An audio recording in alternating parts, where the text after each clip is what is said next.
Greetings, members, one and all of the Salvation Nation. Isn't it about time we rethink money with silver and gold? Let's explore.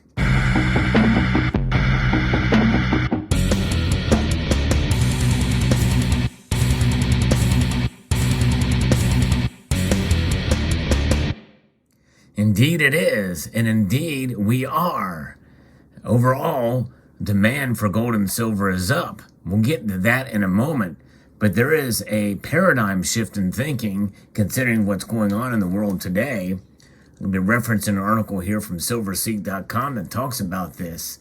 There is this new thinking, and I think a lot of it started with cryptocurrencies, believe it or not.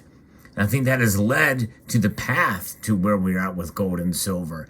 Even though there is some similarities, but there are probably more differences in that regard, especially with the volatility that we've seen there. And even with the volatility we've seen in precious metals, what they are viewed as and the historical value tied to gold and silver is what is causing people to turn to it as a way to diversify themselves in this unknown world we live in economically. There's a lot of problems, as we know, financially and geopolitically these days, and a lot of it is turning to an answer that has proven itself over thousands of years. So let's talk about this. David Smith from the Morgan Reports has an article at Silverseek that talks about this, and the biggest financial paradigm shift in our lives is underway, and there's no turning back. No one knows exactly what it's going to look like going forward, nor how we'll be able to get there. But I can make a venture and guess as to what part of that will look like, and it's not good if you believe in sound money. And this is why more and more people are realizing this and taking that paradigm shift. A working definition of the word paradigm, taken from dictionary.com, is that it's a framework containing the basic assumptions, ways of thinking and methodology that are commonly accepted by members of an operating system in general. Think global to local and buy, sell, exchange, finance. And essentially it's rethinking a scenario or a situation. When a new paradigm starts being formed, an original set of rules has to be put together in order to operate successfully within it. Most of the rules that worked in the old paradigm no longer apply. So like trying to communicate with business associates and family by sending letters instead of via email, the internet. It's a new way to think about it because of technology. And now it's not just in terms of email via the internet, it's text messages as well. During the new system's early days, everyone using it was pretty much in the same boat as we all attempted to figure out what the rules are, how to best apply them, and what the results might be.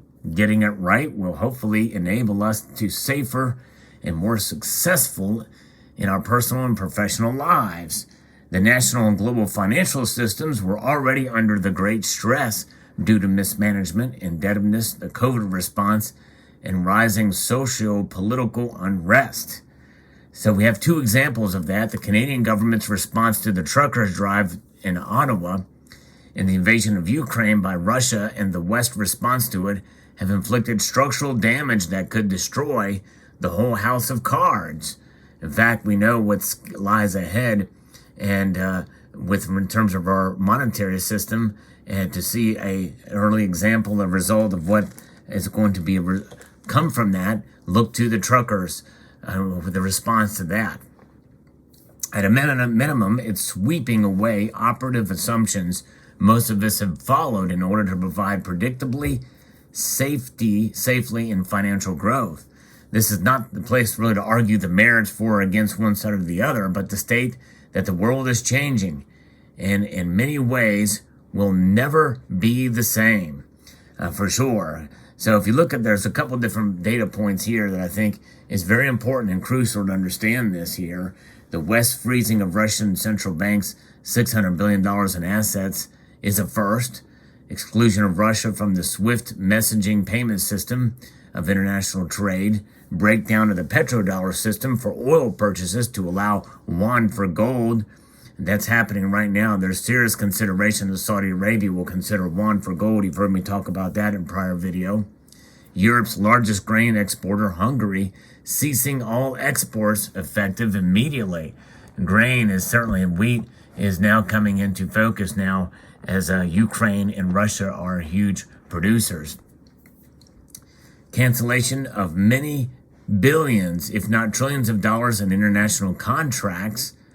Critical metal sources, including copper, uranium, nickel, etc., are in limbo. And we also cannot forget about the rare earth metals as well. You don't hear that being talked about, but that's another thing, is I think those metals are also produced in Russia as well. In Canada, freezing accounts of anybody contributing even $40 to an unapproved cause. That is certainly certainly a factor.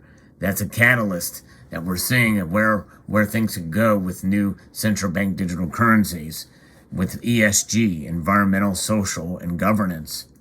A gas supply cut off from Nord Stream 1 could bring German industry to a standstill.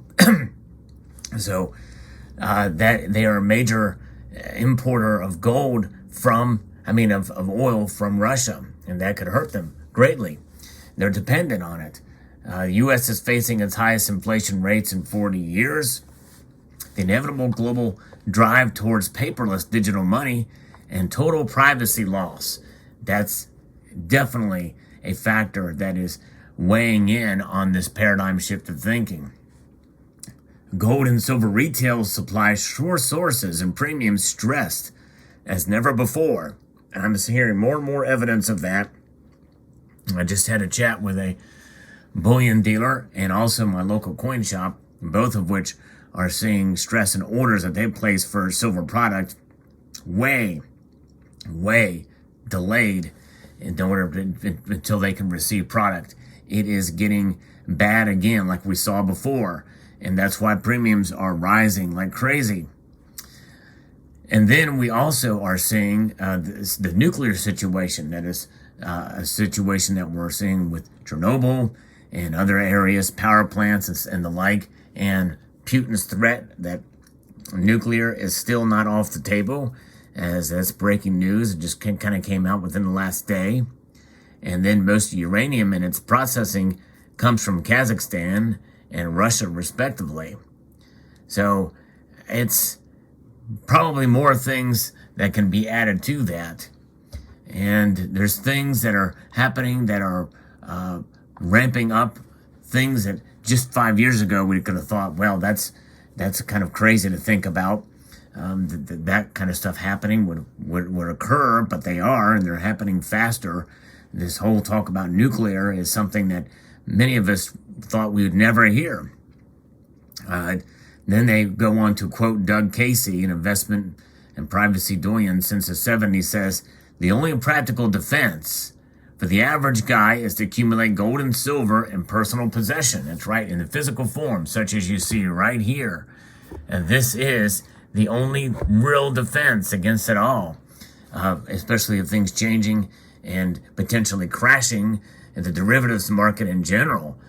Your best bet to protect against that is holding gold and silver. That's because the only financial asset that's not simultaneously somebody else's liability is gold, and silver by association as well too. Unfortunately, the average American neither understands gold or silver, nor has any. Will that change in the future? Now that was something that's been bantered about, and we can see recent examples. Many of you can point to Mark Dice's videos, and where he offers a silver bar or a chocolate bar, and they take the chocolate bar, or they're willing to get a gold maple leaf at spot price, or what have you, it's worth, and they can get it verified by the coin shop he's in front of. The financial markets, including precious metals, are in sea change mode. Looking to the past is not going to enable you to thrive and survive facing tomorrow's challenges. A glimpse of what is expected taken intraday from the energies and metals market can be seen especially with oil going up like crazy. Using 1979 as a guide, today's more serious systemic risk profile suggests that we'll soon see multiple dollar intraday silver swings, 3-digit gold swings, and copper now trading like a semi-precious metal, moving 20 to 40 cents per pound within a day. Expect persistent two-way volatility in the entire commodity sector, along with ongoing inflation.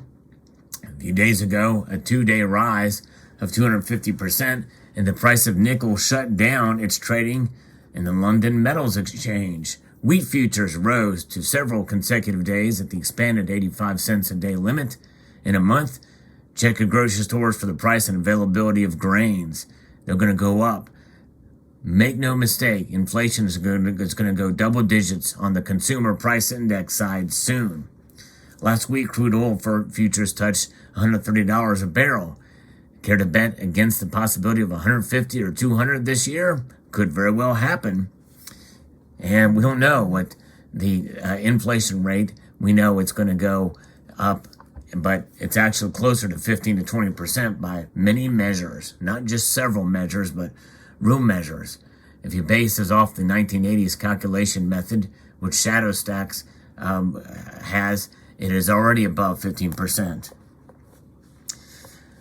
If folks are waiting for today's party carriage, fiat, what David Morgan has long called paper promises to turn into a pumpkin of worthless value, then be prepared to join the ranks of others in Lebanon, Turkey, Argentina, Mexico, Venezuela, and yes, Russia, as you watch the nominal value of your greenbacks, that's these folks, literally shrivel up before your very eyes.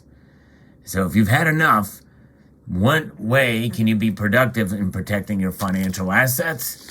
That is to protect your finances by accumulating assets, hard assets, gold, and silver. These are the ways to protect yourselves and your spending power, is to hold silver and gold in the physical form. And yes, premiums are crazy right now, even for privately issued bullion.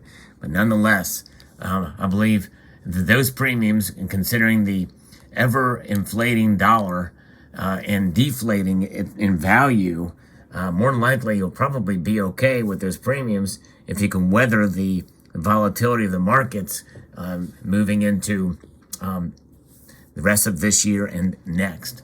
So let me know what your thoughts are in the comment section below. I'd like to extend a multitude of gratitude to you all for taking the time to watch, and to encourage you to please rate, share, comment, and subscribe.